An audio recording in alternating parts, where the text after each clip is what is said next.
Bismillahirrahmanirrahim. Assalamualaikum warahmatullahi taala wabarakatuh. Alhamdulillahirabbil alamin wassalatu wassalamu ala asyrafil anbiya'i wal mursalin wa ala alihi washabihi ajmain. Saya Muhammad Ilyas Bahni bin Daim, nombor khusus nombor matrik I18303304. Okey, hari ini saya akan membentangkan subjek akhlak tasawuf. Saya mendapat tajuk akhlak iaitu zuhud dan peribadi ahli tasawuf yang bernama Syakik Al-Balkhi. Okey. Seterusnya, yang pertama, zuhud. Saya akan teruskan dengan definisi zuhud. Okey. Definisi zuhud berdasarkan apa yang saya baca dan saya kaji, perkataan zuhud ni ia merupakan dan berasal dari perkataan bahasa Arab. Kita tengok pun dah tahu yang bahasa Melayu tak ada zuhud ya. Dan perkataan itu dia berasal dari kata dasar zahidah yang bawa maksud mengelak dan meninggalkan sesuatu kerana kehinaannya atau kekurangannya. Okey. Perkataan zuhud ini juga terdapat juga dalam Al-Quran yang disebut seperti Al-Zahidin, yang bermaksud orang yang tidak suka. Selain Al-Quran, terdapat juga penggunaan perkataan zuhud ni di dalam hadis-hadis. Bukan sahaja dalam Al-Quran, tapi terdapat juga dalam hadis-hadis. Seterusnya, penggunaan dalam pengertian yang biasalah, zuhud ni dia bermaksud dialas atau dilapik lah. Dalam konteks yang lebih khusus pula, ia dimaksudkan adalah kebencian hati terhadap perkara-perkara yang lebih kepada keduniaan dan mengelakkan diri daripadanya kerana mentaati Allah sedangkan dia mempunyai keupayaan untuk mendapatkannya, tetapi ia mengelakkan dirinya dari perkara-perkara itu dan meninggalkannya. Okey, maksudnya zuhud ni adalah kita benci dekat tak sukalah perkara-perkara dunia, sedangkan kita mampu untuk dapatkannya. Contoh macam kereta mewah, rumah-rumah besar, kita mampu, tapi kita lebih milih untuk kejar hal akhirat. Kita dekatkan diri kepada Allah. Itulah. Seterusnya,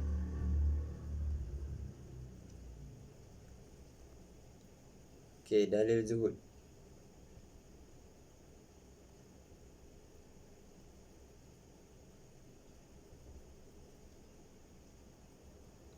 Okey, firman Allah dalam surah Al-Hadid ayat 23 yang bermaksud, kami jelaskan yang demikian itu supaya kamu jangan bersedih terhadap apa yang tidak kamu dapatkan dan supaya kamu jangan terlalu gembira terhadap apa yang diberikannya kepadamu. Dan Allah tidak menyukai setiap orang yang sombong lagi membanggakan diri. Okey, maksudnya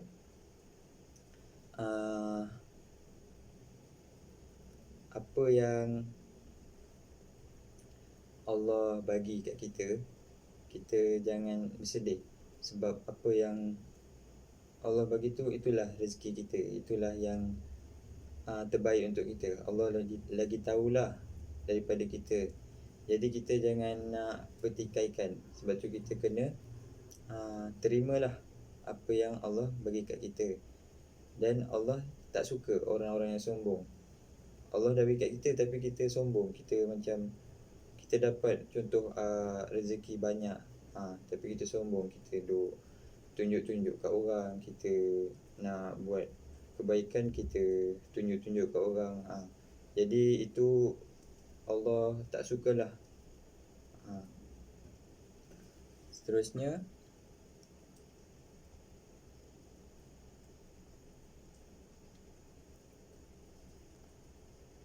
Tadi berkenaan Al-Quran. Sekarang hadis. Okey, dari Abu Abbas Sahil bin Sa'ad As-Sa'idi radhiyallahu anhu berkata, telah datang seorang lelaki kepada Nabi SAW seraya berkata, Ya Rasulullah, tunjukkanlah aku suatu amalan, jika aku kerjakannya, nescaya aku dicintai Allah dan dicintai orang ramai. Bersabda Rasulullah SAW, berlaku zuhudlah di dunia, nescaya engkau dicintai Allah. Berlaku zuhudlah pada apa yang ada di tangan manusia, nescaya engkau dicintai orang ramai. Hadis riwayat Ibnu Majah. Okey, apa yang kita faham dari hadis ni? Maksudnya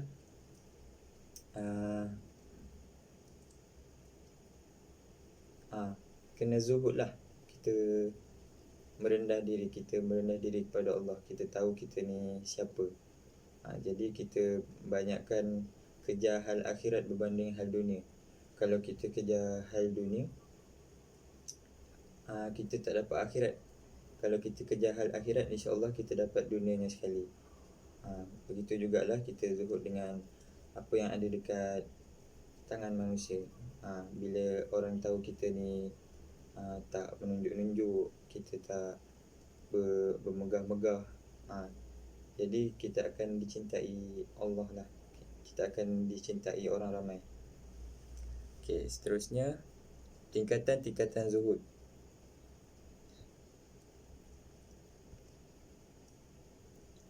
Okey,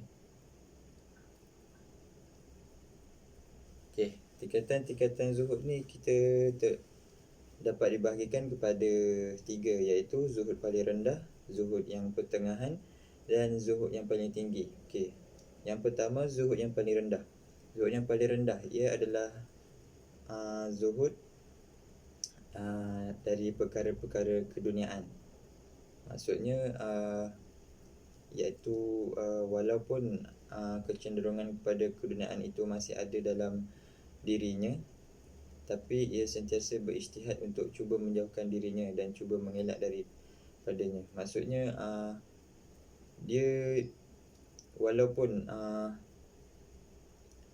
kecenderungan pada dunia, maksudnya masih adalah nak cari dunia itu, tapi dia cuba untuk tinggalkannya, untuk mendekati dirinya kepada Allah SWT. Oleh itu yang saya dapat, orang yang ada dalam tingkatan ni, dia masih dalam keadaan bahaya lah. Kalau dia diri dia tu dikuasai oleh perkara-perkara dunia, maka dia akan mudah terjerumus dengan perkara-perkara dunia dan tinggalkan hal akhirat. Seterusnya, yang kedua adalah zuhud yang pertengahan. Ia adalah macam apabila seorang tu dia tinggalkan perkara-perkara dunia secara taat kepada hukum Allah. Maksudnya ia tak cenderung langsung lah nak kerja dunia. Maksudnya dia tak kisah dunia ni apa kan. Jadi dia lebih cenderung mengejar perkara-perkara akhirat. Sebab tu peringkat ni, tingkatan ni lah, tingkatan zuhud yang pertengahan ni, untuk elakkan kehinaan dari perkara yang bersifat keduniaan. Di samping kecenderungannya untuk mencari ketaatan dan untuk mendapat keuntungan yang lebih dari Allah SWT. Maksudnya dia rela tinggalkan dunia semata-mata nak dapat ganjaran daripada Allah SWT di akhirat kelak. Okey, seterusnya yang terakhir, zuhud yang paling tinggi, iaitu zuhud yang semata-mata taat kepada Allah SWT. Maksudnya dia tak ada pertimbangan langsung. Dia anggap perkara dunia tu tak ada nilai langsung. Jadi dia memang fokus kat akhirat je. Maksudnya dia memang tak bandingkan langsung lah. Dia lebihkan dunia dibandingkan dia lebih bandingkan akhirat dibandingkan dengan dunia, kerana nikmat dekat akhirat tu lebih lebih besar, lebih besar lah, lebih berbaloi kalau kita kejar hal akhirat.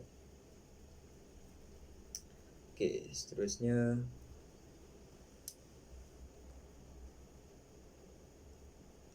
ini tadi zuhud, 3 tingkatan zuhud. Seterusnya tanda-tanda zuhud. Okey. Tanda-tanda zuhud juga ada 3. Yang pertama, zuhud pada harta. Yang kedua, zuhud pada peringkat dan kedudukan. Yang ketiga, zuhud pada dunia. Okey, zuhud pada harta. Maksudnya dia tak seronok apa yang dia dapat dekat dunia. Maksudnya apa yang dia capai, apa yang dia dapat, dia tak gembira lah. Malah dia rasa macam tak tenang. Dia rasa apa yang ada benda yang dia hilang. Macam contoh, dia dapat keuntungan besar dari perniagaannya kan, daripada bisnes dia, tapi dia tak seronok sebab dia rindu hidup dia yang dulu. Contoh, dulu dia tak busy, dia dekat, selalu pergi masjid, solat jemaah, selalu mengaji. Lepas tu bila dia dah berjaya, dia dah bisnes, dia dapat apa macam-macam, banyaklah rezekian, duit apa semua, dia rasa macam tak tenang. Itu zuhud pada dunia. Seperti mana sabda Nabi, bukanlah kekayaan itu dengan kebanyakan harta benda, tapi kekayaan yang hakiki adalah kekayaan dalam jiwa. Hadis riwayat Bukhari dan Muslim. Seterusnya, tanda-tanda seterusnya, iaitu zuhud pada peringkat dan kedudukan. Iaitu sikapnya sama atau dipuji. Maksudnya, walaupun dia dipuji atas kedudukan dia, contoh dia datuk kan, dipuji ke apa, dia buat macam biasa. Dia bukan datuk, dia macam orang biasa. Contohnya macam itulah. Seterusnya, tanda zuhud. Yang ketiga, zuhud pada dunia. Zuhud pada dunia ni, dia sentiasa mendampingi diri dengan Allah, dan hatinya sentiasa dipenuhi oleh kemanisan ketaatan kepada Allah, kerana sifat hati sememangnya tidak boleh kosong dari kemanisan dan kecintaan, sama ada kepada Allah atau kepada yang lain.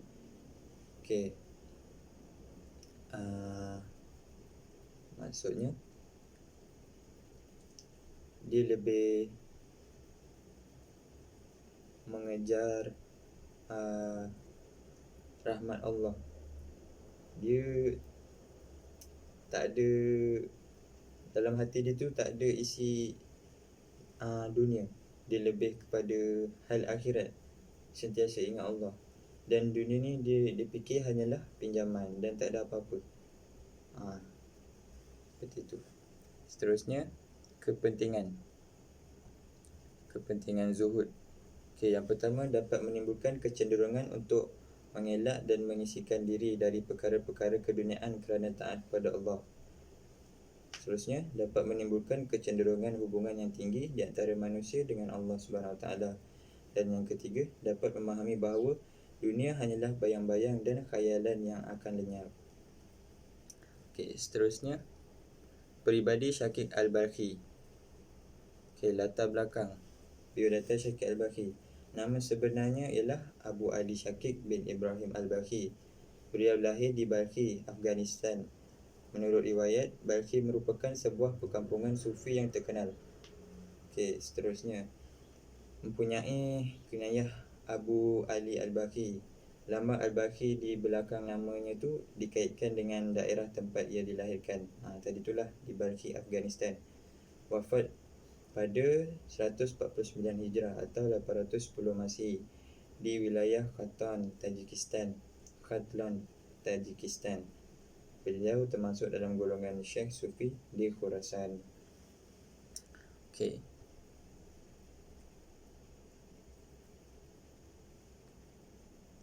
Okey, riwayat hidup Syakir Al-Balkhi. Okey, Syakir Al-Balkhi adalah anak kepada seorang yang sangat kaya. Oleh itu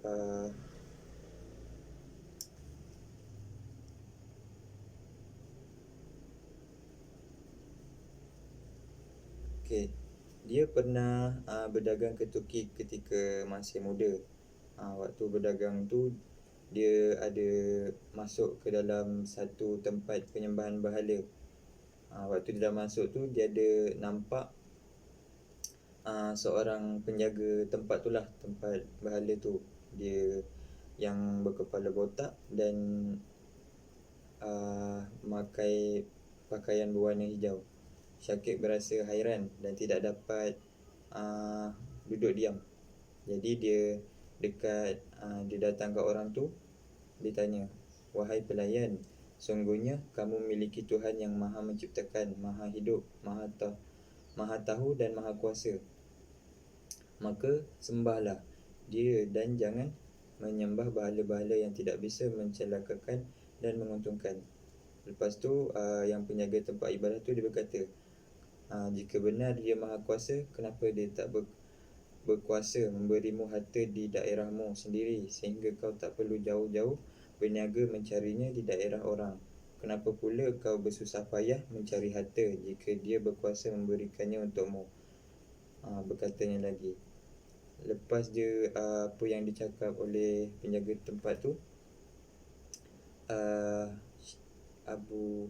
dia buat Syakir Al-Balkhi ni terdiam sampai dia balik dan dia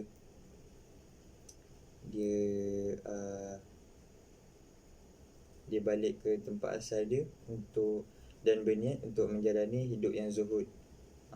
Dia nak tinggalkan segala kemewahan dan menghabiskan waktu untuk beribadah kepada Allah. Okey, seterusnya perwatakannya apa yang saya dapat, 4 lah. Yang pertama, seorang yang hartawan. Dia memang seorang yang datang dari keluarga yang kaya. Yang kedua, seorang yang luas pemikirannya. Maksudnya dia berfikir jauh. Apabila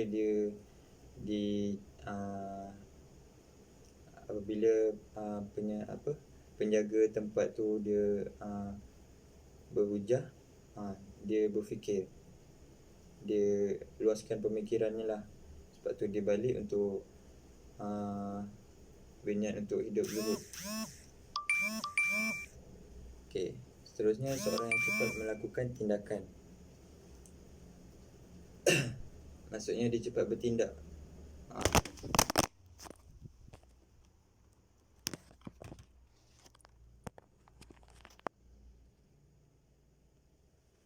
Maksudnya dia cepat bertindak.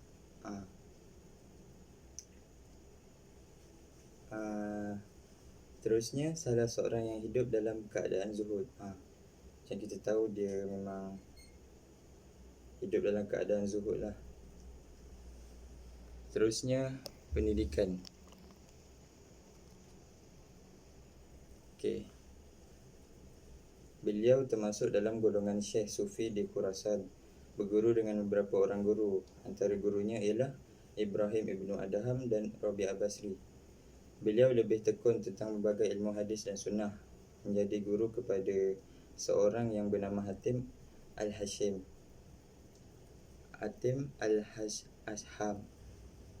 Okey.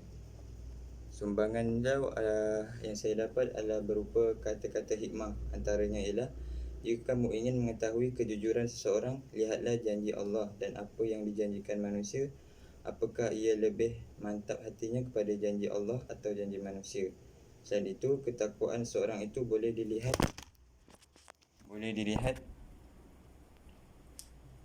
dari 3 hal, iaitu dalam kesukaannya, menerima pemberian, keikhlasannya dan pembicaraannya." Okey, kesimpulannya, kita dapat mempelajari dan mengetahui serba sedikit kepribadian seorang ahli tasawuf Syakir Al-Balkhi. Kita juga boleh menjadikan beliau sebagai contoh untuk mengubah diri kita menjadi seorang yang lebih baik. Setiap yang terjadi berdasarkan kisahnya dapat kita jadikan sebagai pengajaran, juga manfaat kepada orang lain dan kepada diri kita sendiri. Itu saja yang dapat saya bincangkan dalam penulisan saya ini. Semoga dapat memberi manfaat.